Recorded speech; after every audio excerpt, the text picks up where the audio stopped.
Selamat pagi anak-anak, semoga kita tetap sehat, tetap bisa beraktivitas dengan baik. Sekarang kita akan memasuki pembelajaran kita, pertemuan yang keenam.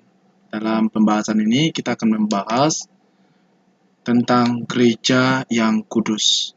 Nah, makna kekudusan gereja.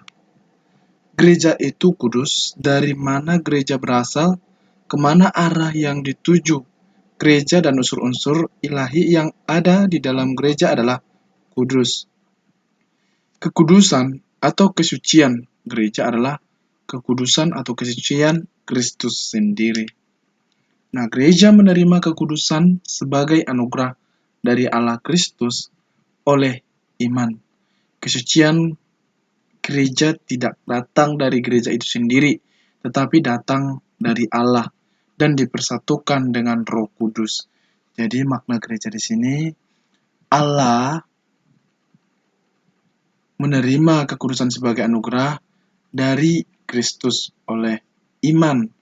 Jadi kesucian gereja tidak datang dari gereja itu sendiri, tetapi datang dari Allah dan dipersatukan dengan Roh Kudus sendiri. Nah, ajaran gereja kitab suci kita bisa lihat dari 1 Petrus 1 ayat 2, yaitu orang-orang yang dipilih sesuai dengan rencana Allah Bapa kita dan yang dikuduskan oleh Roh, supaya taat kepada Yesus Kristus dan menerima percikan darahnya, kiranya kasih karunia dan damai sejahtera makin melimpah atas kamu.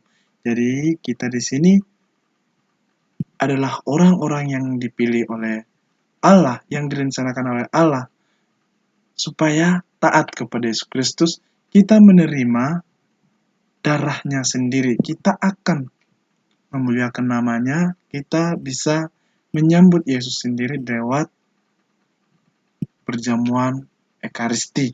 Dari sini kita bisa menerima Yesus itu sendiri, meyakini Yesus itu sendiri dengan iman kita, dengan kepercayaan kita, dengan ketaatan kita kepada Yesus, maka kita orang-orang yang dipilih Allah sebagai perpanjangan tangan Allah, kita harus memberikan diri kita, kita harus menaati apa yang diberikan oleh Tuhan, apa yang perintah-perintah Tuhan itu, kita harus taati dengan baik. Nah, kita lihat juga dari Yohanes 17 ayat 11. Dan aku tidak ada lagi di dalam dunia, tetapi mereka masih ada di dalam dunia. Dan aku datang kepadamu, ya Bapa yang kudus, peliharalah mereka dalam namamu, yaitu namamu yang telah engkau berikan kepadaku, supaya engkau menjadi suatu sama seperti kita.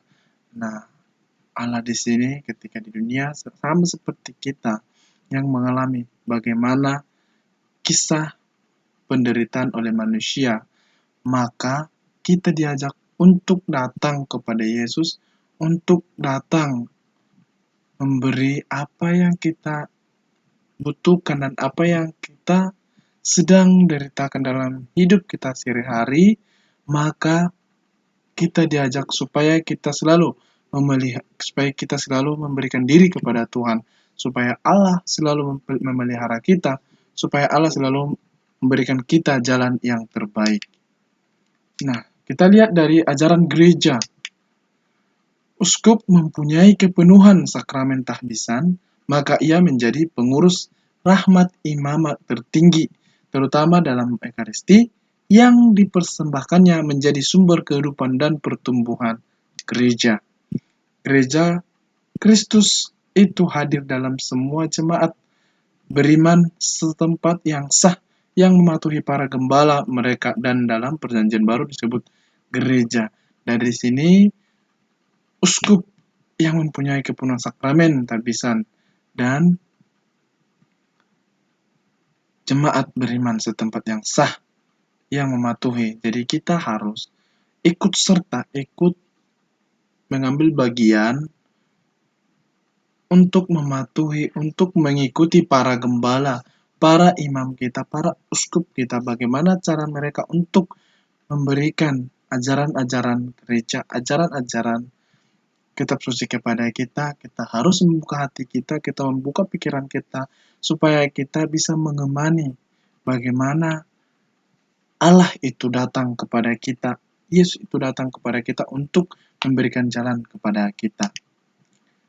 Usaha memperjuangkan kekudusan gereja. Setiap kita dipanggil diutus Tuhan untuk memperjuangkan gereja. Yang menjadi pertanyaannya, bagaimana cara kita memperjuangkan kekudusan gereja dalam kehidupan sehari-hari?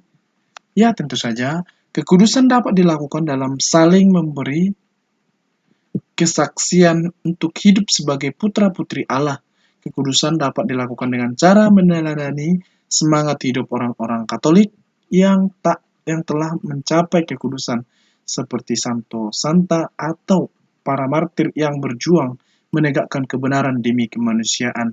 Nah, di sini dibuat salah satu contoh untuk dalam kita teladani dalam kehidupan kita sehari-hari melalui para santo santa dan para martir, memperjuangkan bagaimana iman yang mereka miliki, bagaimana kebenaran yang dilakukan oleh manusia. Mereka rela untuk mati demi kebenaran, demi untuk membenarkan apa yang dilakukan oleh manusia, apa yang diajarkan oleh Allah kepada manusia.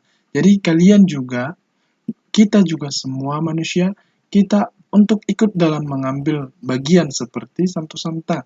Kita harus memberikan diri kita lewat kejujuran, lewat pribadi kita, supaya kita memberikan diri kita kepada Tuhan, kita jujur, kita membuka diri, supaya kita bisa memberikan kebenaran yang baik. Kita tidak bisa membohongi diri kita, supaya Allah itu sendiri bisa membentuk batin kita. Nah, jika belum mengerti, anak-anak silakan ditanyakan kepada saya. Demikianlah pembelajaran kita. Sekian dan terima kasih.